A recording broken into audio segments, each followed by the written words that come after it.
রাজনীতি সংবিধানের সবচেয়ে বড় গাধা ভারতের সরকার, প্রাইম মিনিস্টার মোদিচোদা।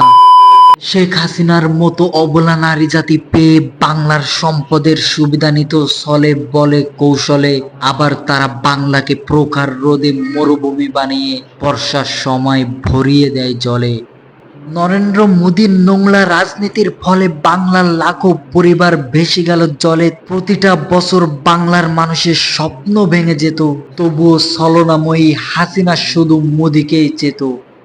এবার স্বাধীন করব এই বাংলাকে ইন্ডিয়ার থেকে, বাংলার সম্পদ এক ফোঁটাও তাদের আর দেব না খেতে।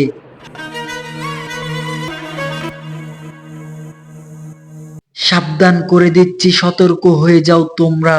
এখন এই বাংলার প্রধান শত্রু হলো ইন্ডিয়া।